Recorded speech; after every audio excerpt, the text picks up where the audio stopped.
Welcome to webline monster slayer chapter 19। जब Hyun door के अंदर एंटर करता है तब वो अपने आसपास देखता है तो वो कहीं और ही जगह पर होता है। वो किसी दूसरे ही वर्ल्ड में होता है। ह्यून ये देखकर चौंक जाता है। दरअसल वो एक कासल में होता है। तभी एक सोल्जर ह्यून के शोल्डर पर हाथ रखता है और कहता है, तुम कौन हो? तुम कहाँ से आए हो? मैंने तो तुम्हें पहले नहीं देखा। कोई बात नहीं, अभी यहाँ पर हमें तुम्हारी जरूरत है तो तुम मेरे साथ आओ। इतना कहकर वो ह्यून का हाथ पकड़कर उसे कहीं पर ले जाता है। ह्यून को कुछ समझ में नहीं आता क्योंकि वो किसी और ही जगह पर होता है। वो सोचता है कि शायद कासल को हमें प्रोटेक्ट करना है, शायद यही मेरा मिशन है, लेकिन किससे प्रोटेक्ट करना है?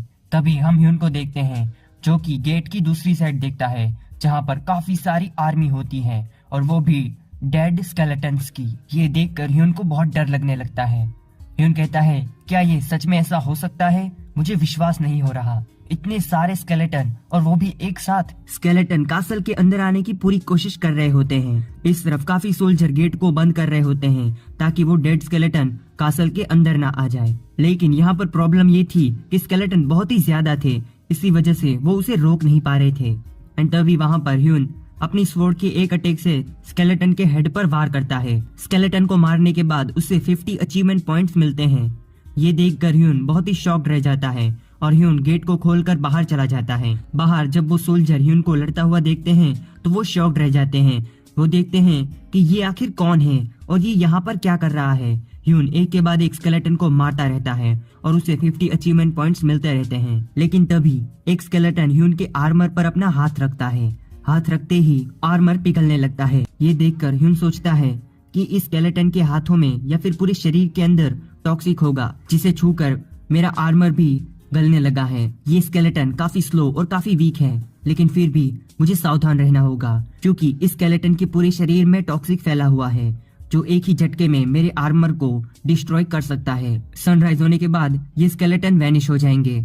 बस तब तक मुझे ये काम करना होगा। आगे हम देखते हैं सुबह हो जाती है और सभी स्केलेटन वैनिश होने लगते हैं। ह्यून कहता है, लगता है ये पहली वेव थी, पता नहीं आगे कौन कौन सी चीजें आने वाली है, मुझे सतर्क रहना होगा। तभी ह्यून अपने पीछे देखता है जहाँ पर एक सोल्जर आता है और कहता है कि तुम्हारा शुक्रिया स्ट्रेंजर, तुमने हमारी काफी मदद की है और तुमने कासल के गेट को भी प्रोटेक्ट किया है। मैं तुम्हारा शुक्रगुजार हूँ। इतना कहकर वो सोल्जर अपना हाथ बढ़ाता है और कहता है कि मैं यहाँ का कमांडर ऑफिसर हूँ, मेरा नाम मैक्स है और मैं इस कासल का गार्ड हूँ। मुझे तुमसे मिलकर खुशी हुई। इस तरफ ह्यून भी अपना हाथ आगे बढ़ाता है और हैंडशेक करता है और कहता है, मेरा नाम किम युनजे है। और अंदर ही अंदर सोच रहा होता है, क्या ये पर्सन सच में इस दुनिया में जी रहा है? जो ऑफिसर होता है वो सोचता है कि किम बहुत ही अजीब नाम है। वो कहता है कि तुम्हारा नाम बहुत ही अजीब है और तुम अचानक से पता नहीं कहीं से आ गए हो। बेशक तुमने हमारी मदद की है।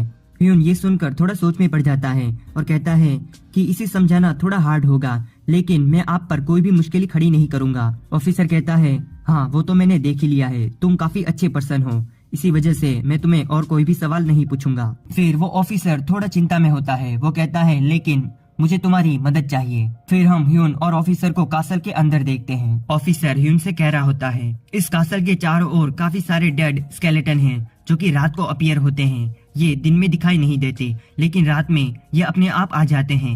इसी वजह से इस कासल के चारों ओर इतने सारे ऑफिसर्स हैं ताकि कोई भी स्केलेटन कासल के अंदर न आ जाए। ये बहुत ही बड़ी प्रॉब्लम है। ह्यून कहता है कि ये स्केलेटन आखिर कहाँ से आ रहे हैं, क्या आपको इसके बारे में पता है? ऑफिसर कहता है, नहीं, हमें अब तक पता नहीं चला है कि आखिर ये डेड स्केलेटन आखिर आ कहां से रहे हैं। ये बहुत ही बड़ी प्रॉब्लम है और दिन ब दिन ये संख्या बढ़ती जा रही है और हमारे पास इनफ सोल्जर भी नहीं है जो कि स्केलेटन के साथ लड़ सके। और सबसे बड़ी प्रॉब्लम ये है कि हमारे पास सोल्जर की कमी होने लगी है और इसी वजह से हमने रिफोर्समेंट को कॉल किया है। लेकिन प्रॉब्लम ये है कि उसे आने में 10 दिन लग जाएंगे, लेकिन तब तक हमें इससे रोके नहीं रख सकते।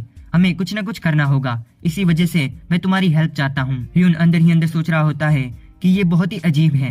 एस रैंक मिशन इतना इजी नहीं हो सकता। इस मिशन में और सी रैंक मिशन में कुछ भी डिफरेंस नहीं है। इसमें भी मुझे 10 दिन तक इस स्केलेटन के साथ लड़ना होगा। ये किसी भी तरीके से एस रैंक मिशन मुझे नहीं लग रहा, लेकिन कुछ भी हो सकता है। सोल्जर कह रहा होता है, क्या तुम हमारी मदद करोगे? क्या तुम हमारे कासल को बचाओगे? तुम बहुत ही ताकतवर हो, इसी वजह से मैं ये तुम्हें कह रहा हूँ। इसके बदले में तुम जो चाहते हो वो हम तुम्हें देंगे, बस तुम इस चीज में हमारी मदद कर दो। ह्यून कहता है, हाँ मैं ये जरूर करूंगा, लेकिन उससे पहले मुझे कासल के बाहर जाना है। अब आगे आगे हम कासल को देखते हैं। नाइट का टाइम होता है और फिर से काफी सारे डेड स्केलेटन अपीयर होने लगते हैं। कासल के गेट पर वो सोल्जर खड़ा होता है। वो रियलाइज करता है कि अभी यहाँ पर ह्यूनजे नहीं है। इसका मतलब वो इंसान यहाँ से भाग गया है। वो काफी सेल्फिश है। दरअसल ह्यून वहाँ पर नहीं होता है और वहाँ पर ह्यून को ना देखकर ऑफिसर को ये लगने लगता है कि ह्यून उसे छोड़कर वहाँ से भाग गया है। फिर वो बहुत ही गुस्से में होता है और फिर वो बाकी के सोल्जर को कमांड देने लगता है। तभी एक सोल्जर ऑफिसर को कहता है, ऑफिसर वहाँ पर देखिए, वहाँ पर कोई इंसान लड़ रहा है। तभी हम वहाँ पर ह्यूनजे को देख रहे होते हैं। दरअसल ह्यून पूरे दिन कासल के बाहर होता है और अब नाइट के टाइम वो स्केलेटन के साथ लड़ रहा होता है। एंड फिर ये देखकर सभी सोल्जर गेट को खोल देते हैं और ह्यून गेट के अंदर आ जाता है। ऑफिसर कहता है कि क्या हुआ, तुम्हें कुछ पता चला? ह्यून कहता है, हाँ मुझे पता चल गया है, मैंने ढूंढ निकाला है कि आखिर ये स्केलेटन आ कहां से रहे हैं। इसी तरह मॉन्स्टर स्लेयर का चैप्टर 19 यहीं पे फिनिश्ड होता है। अगर आपको जानना है कि स्टोरी में आगे क्या होगा और ये डेड स्केलेटन आखिर आ कहां से रहे हैं और ये एस रैंक मिशन आखिर कैसा होने वाला है, तो चैनल को सब्सक्राइब करके बेल आइकन को ऑल पर सिलेक्ट कर लीजिए। मैं मिलूंगा कल आपसे 6:30 बजे। Bye bye.